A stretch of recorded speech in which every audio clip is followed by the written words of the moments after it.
Ma'asai Hashlechem, or Acts chapter 17. And having passed through Amphipolis and Apollonia, they came to Thessaloniki, where there was a congregation of the Yehudim. And according to his practice, Shaul went in unto them, and for 3 Sabbaths was reasoning with them from the Scriptures, explaining and pointing out that the Messiah had to suffer and rise again from the dead, and saying, "This is the Messiah, Yeshua, whom I proclaim to you." And some of them did believe, and a large number of the worshipping Greeks, and not a few of the leading women joined Shaul and Silas.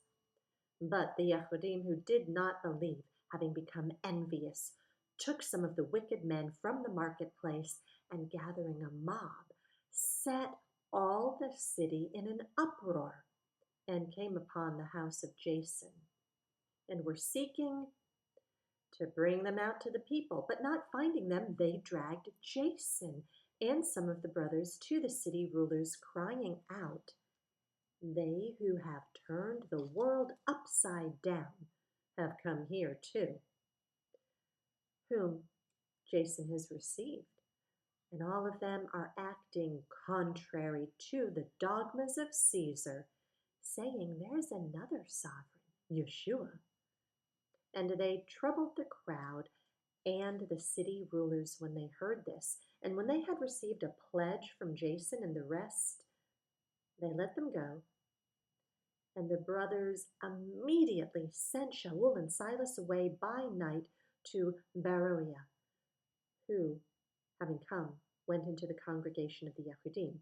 Now, these were more noble than those in Thessaloniki, who received the word with great eagerness.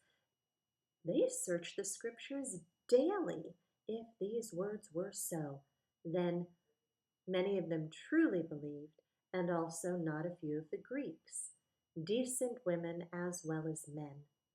And when the Yehudim from Thessaloniki came to know that the word of Elohim was proclaimed by Shaul at Beroia, they came there also, and stirred up the crowds.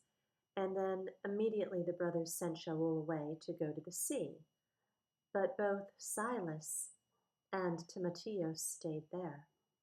And those who arranged for Shaul brought him to Athens, and receiving a command for Silas and Timotheus to join him as soon as possible.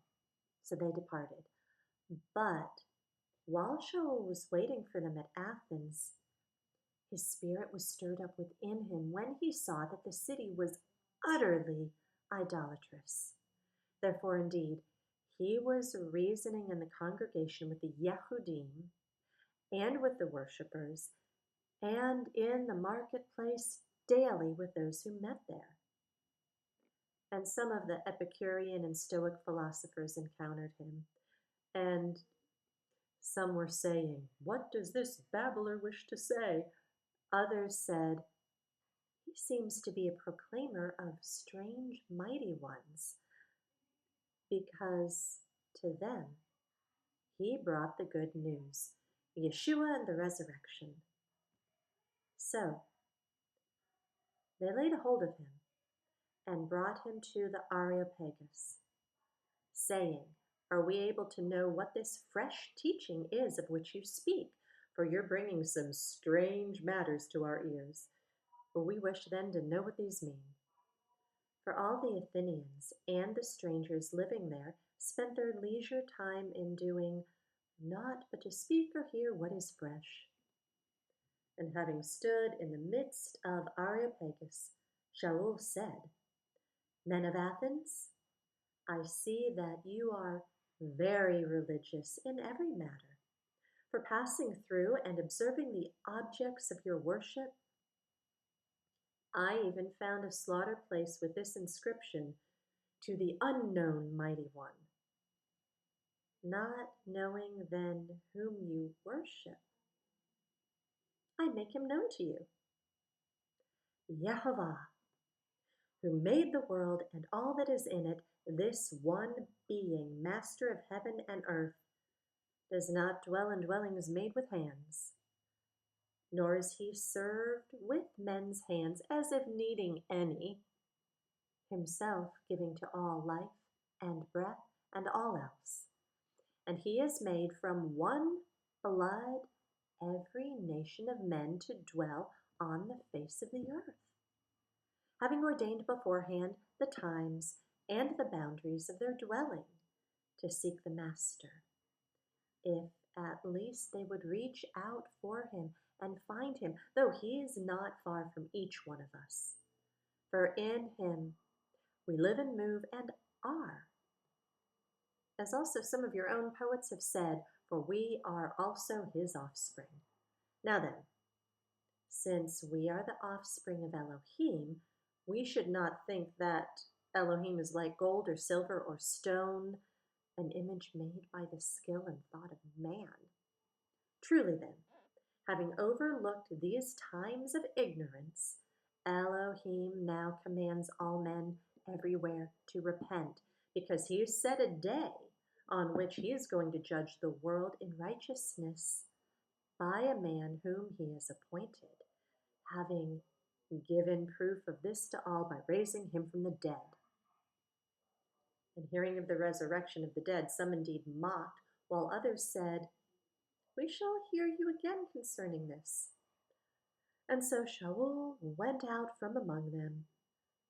But some men joined him and believed, among them Dionysios, the Areopagite, and a woman named Damaris, and others with them.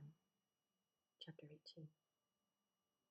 And after this Shaul left Athens and went to Corinth, and he found a certain Yehudi named Achulas, born in Pontus, who had recently come from Italy with his wife Priscilla, because Claudius had commanded all the Yehudim to leave Rome. And he came to them. And because he was of the same trade, he stayed with them and was working, for they were tent makers by trade. And he was reasoning in the congregation every Sabbath, and won over both Yehudim and Greeks.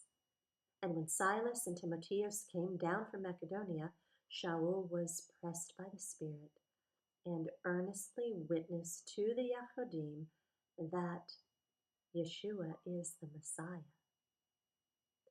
However, when they resisted and blasphemed, he shook his garments and said to them, your blood is upon your head. I am clean. From now on I shall go to the nations. And having left there, he came to the house of a certain man named Justus, who worshipped Elohim, whose house was next to the congregation.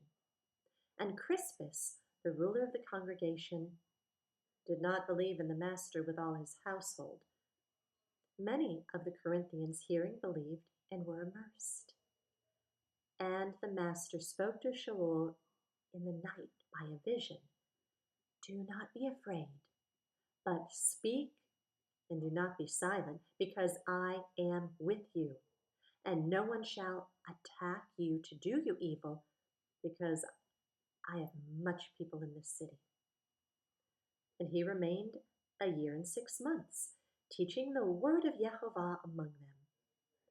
And when Galion was proconsul of Achaia, the Yehudim with one mind rose up against Shaul and brought him to the judgment seat, saying, this one does seduce men to worship Elohim contrary to the Torah. And as Shaul was about to open his mouth, Galion said to the Yehudim, if it were a matter of wrongdoing or wicked recklessness, O Yehudim, there would be reason why I should bear with you. But if it is a question of words and names and a law which is among you, see to it yourselves, for I do not wish to be a judge of these matters. And he drove them away from the judgment seat. And all the Greeks took Sosthenes, the ruler of the congregation, and beat him before the judgment seat. But Galion showed no concern whatsoever.